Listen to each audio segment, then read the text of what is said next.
ప్రతి ఒక్కరూ దేవుని కాడి మోయాలి, ప్రతి ఒక్కరూ దేవుని రాజ్యాన్ని కట్టాలి. కానీ దానికంటే ముందు కొన్ని క్వాలిఫికేషన్స్ 18వ అధ్యాయం నిర్గమకాండం 21వ వచనంలో అంటాడు, సామర్థ్యము, దైవభక్తి, సత్య ఆసక్తి కలిగినటువంటి వారిని. అంటే సామర్థ్యం, ఎలాంటి సామర్థ్యం అంటే ఏ పని అయినా నాకు అప్పగిస్తే ఆ పని శక్తి లోపం లేకుండా చేసే సామర్థ్యం.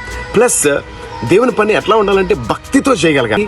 దేవునికి ప్రాధాన్యత ఇవ్వడం, అది భక్తి. దేవుణ్ణి ఘనపరచడం, అది భక్తి.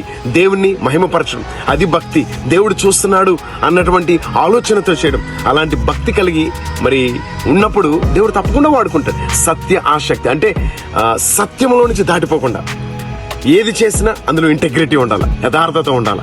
అలా కానీ మనం ఉంటే దేవుడు మిమ్మల్ని వాడుకుంటాడు.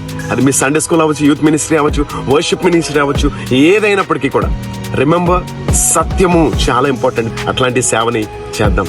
ఆమేన్.